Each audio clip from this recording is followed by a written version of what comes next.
Bonjour à tous, la parole est à vous. Valentin Kwasi, Denise de la Faciette. Merci d'être au rendez-vous. Nous sommes donc le vendredi 6 mai 2022. Le sujet qui nous est donné ce jour. Désormais, le service civique est ouvert à tous les jeunes à partir de 14 ans, ivoiriens ou non, et le certificat de service civique équivaut désormais à la position militaire, un document exigé dans les concours administratifs. Décision prise en Conseil des ministres mercredi dernier.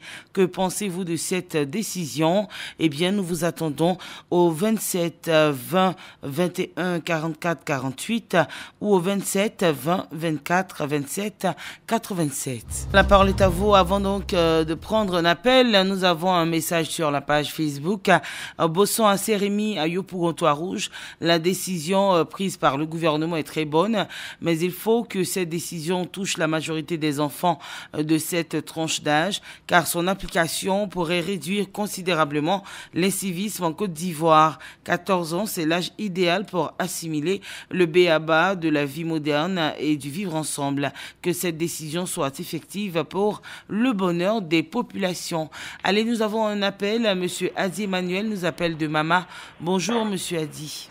Bonjour, Denis de la Facette. Alors, quel regard vous portez sur ce sujet? Je pense que le gouvernement ne dort pas sur ses lauriers, parce que quand on jette un coup d'œil sur cette génération-là, il faut toujours être au pas pour les mettre à l'ordre. Donc cette décision prise par le gouvernement, elle est la bienvenue. Je pense qu'il faut étendre un peu partout, parce que cette génération-là, vraiment, elle est difficile à manœuvrer. Donc si le gouvernement a pris cette décision, moi je pense qu'elle est la bienvenue. Mais il faut suivre ça, il faut étendre un peu partout dans d'autres institutions, un peu partout, même à l'école, même encore, je dirais encore, dans les foyers. Il faut inculquer ça à cette génération parce que l'avenir leur appartient. Mais quand on voit leur démarche, on sait que il y a trop d'erreurs. Donc vraiment, il salue l'initiative du gouvernement parce que quand on te dit non que tu es un militaire, il faut respecter les institutions de l'État. Et si à la base déjà, avant d'atteindre le sommet que on y met, je pense que là ils vont prendre conscience et puis aller de l'avant avec ça. Donc il faut encourager le gouvernement, il faut dire merci au gouvernement pour ses actions dans ce sens, parce que on ne peut pas croiser les bras et puis les regarder faire. Donc c'est le rôle du gouvernement et de tout le monde aussi. Donc vraiment je salue à sa juste valeur cette initiative prise par le gouvernement et souhaitons que ça puisse prendre pour que les enfants aussi, cette génération puisse vraiment se mettre au même diapason que les adultes. Vraiment c'est la bienvenue. Merci bien. Merci au gouvernement pour ces actions. Merci pour votre contribution et une très bonne journée à Mama. Merci. Nous revenons à Abidjan, plus précisément à Bobo. Monsieur Fofana Siaka, vous êtes en ligne, bonjour. Bonjour madame. Alors vous pensez quoi de cette décision? La décision, elle est vraiment salutaire. Hein, que de nos jours, quand on voit nos petits dans les rues, vraiment, ça devient autre chose. Et s'ils vont au moins au service civique, c'est comme si on revient un peu au temps d'Ofoué, où il y avait vous étiez obligés d'aller passer sous les drapeaux avant de rentrer dans la vie active. Je crois que ce gouvernement est vraiment à saluer. Les idées sont vraiment à saluer. On doit mettre ça en jeu. Parce que vraiment, quand on voit nos enfants, ça va éliminer le problème des enfants en conflit avec la loi. Et je pense bien et je demande au gouvernement que ce service civique soit presque dans tous les départements. Séguéla, à Kani, à Bonoukou, ainsi partout. C'est-à-dire comme ça soit des petits camps militaires. Je pense bien que ça peut aider encore le gouvernement et ça peut aider la population à sortir de tous ces impasses. Chaque fois que nous assistons à les enfants, on dit conflit à la loi, ainsi de suite, ça peut vraiment enrayer tout cela. Moi, je vous remercie. Merci bien, monsieur Fofana Siaka. Nous partons à Noé. Monsieur Yao Kwadio, vous êtes en ligne, bonjour. Bonjour, madame. Alors, que pensez-vous donc de cette décision? Vraiment, cette décision, en tout cas, c'est très important. Mais il y a quelque chose à dire au gouvernement ivoirien. Parce que quand on dit service civique, il ne faut pas qu'ils vont former les jeunes. Et puis après, ils vont dire que non, ils n'ont qu'à aller chercher un emploi. Dans le temps, il y a l'armée, un camp jeunesse. En autre temps, en ce moment, on était petit. Ils étaient basés un peu partout. Même si leur salaire n'est pas trop, mais quand même, chacun arrive à se nourrir à sa faim. Mais s'ils ont dit service civique à l'âge de 14 ans, c'est très important pour nos enfants qui viennent de grandir. Mais il ne faut pas qu'ils vont les former et puis ils vont les laisser partir. Non, ils n'ont qu'à aller chercher un emploi. Donc, tous ceux qui vont faire, selon vous, tous ceux qui vont faire, tous les jeunes de 14 ans vont faire, donc, qui vont faire le service civique, doivent être obligatoirement pris en compte? Oui, il doit être au moins casé quelque part parce que le service civique, c'est comme... mais à 14 ans, ils peuvent... Une branche de l'armée, hein. Parce que quand tu t'en vas, on t'enseigne la soumission, il faut respecter. Parce que quand tu fais le service civique, le respect, en tout cas, c'est très important. Parce que quand tu sors, même si avant tu étais délinquant, tu deviens droit. Parce qu'on t'enseigne la soumission et, en tout cas, pour le respect. Donc, vraiment, c'était ma contribution. Parce que tu n'aimes pas qu'ils vont les former et puis après, bon. Parce que quand tu rentres dans le service public, tu deviens comme militaire. Donc, c'était ma contribution. Merci bien à vous. Nous partons à Dalois. Monsieur Mougnon, Jean-Claude est en ligne. Bonjour, monsieur. Oui, bonjour, Denise. Alors, dites-nous, quel regard vous portez sur cette décision du Conseil? Voilà, Denise, il faut dire que le gouvernement dirigé par M. Patrick Achi, vraiment, continue encore toujours de nous surprendre. C'est vraiment à saluer, parce que tout le monde ne peut pas accéder sous le drapeau. Et alors, si on prend les jeunes d'à part de 14 ans, c'est vraiment bon qu'ils continuent comme ça. Il faut que ces enfants vraiment nécessiteux soient dans ces centres-là. Regardez par là, EMPT, pour accéder, c'est vraiment très très difficile. Or, les enfants de 9 à 10 ans devaient vraiment être là-bas. Maintenant, avec ce qui est venu maintenant, il faut que tous les enfants, vraiment, qui sont dans le besoin, soient pris en compte pour aller dans ce centre-là. C'est vraiment à saluer, c'est à encourager. C'est ce que je m'aurais dit. En tout cas, bravo au gouvernement dirigé par M. Patrick Achi. D'accord. Monsieur Mougnon, Jean-Claude, merci.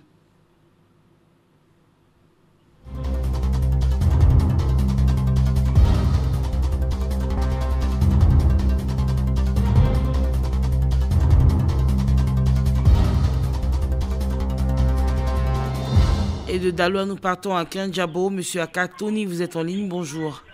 Bonjour, madame.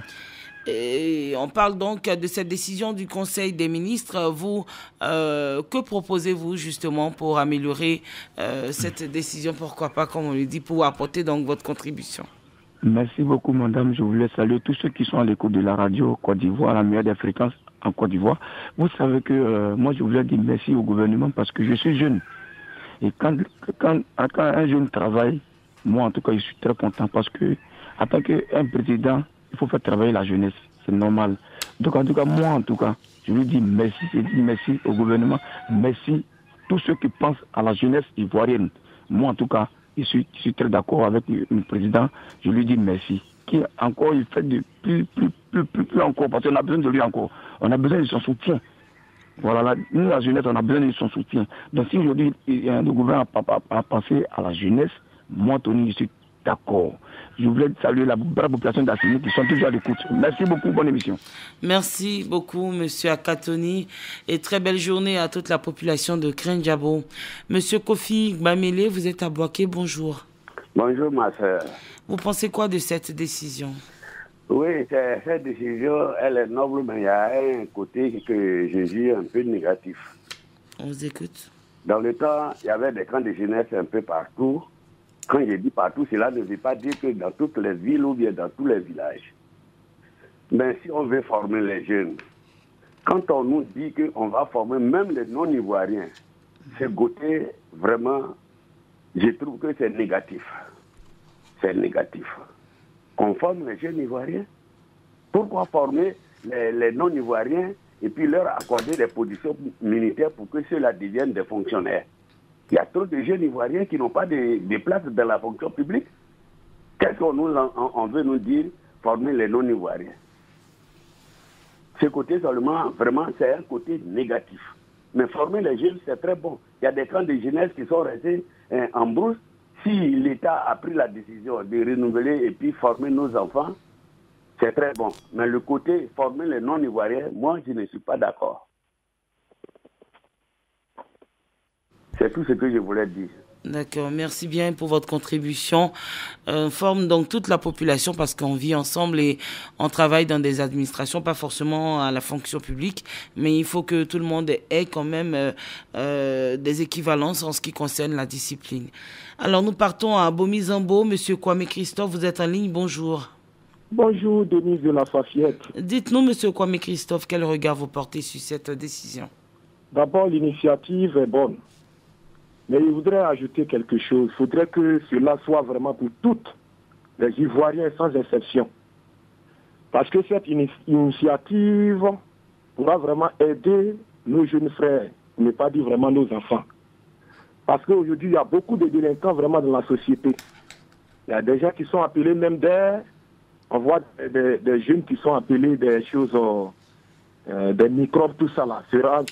Cette initiative, enfants en conflit avec la loi. Pourra... Allô? Les enfants en conflit avec la loi. Voilà, les enfants en conflit avec la loi.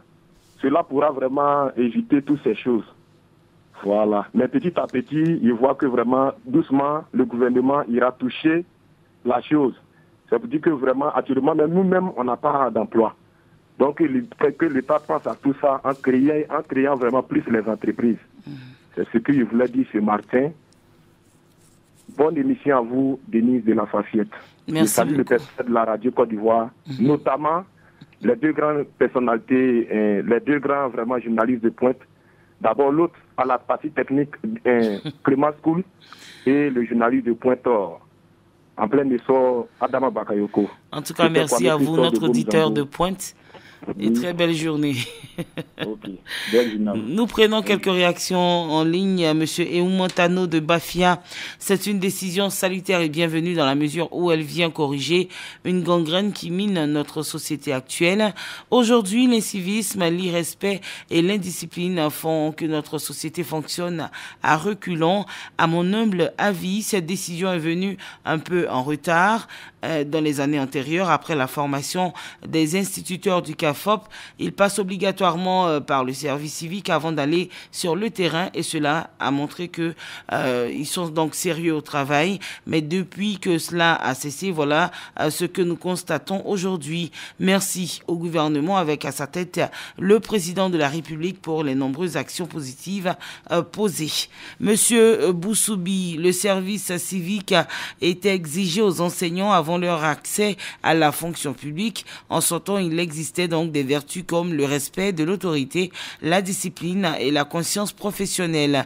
Vivement le retour de ce service civique. Cela fera du bien à la Côte d'Ivoire.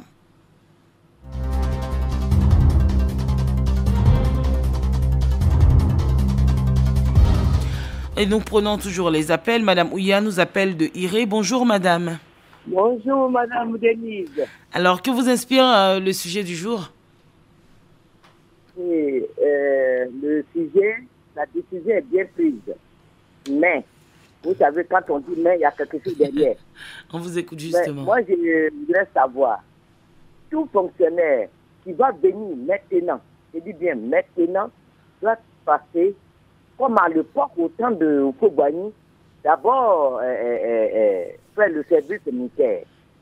Avant d'être un fonctionnaire, si il peut être fonctionnaire, Mais aujourd'hui, est-ce que ceux qui seront formés, est-ce qu'ils auront accès à quelque chose?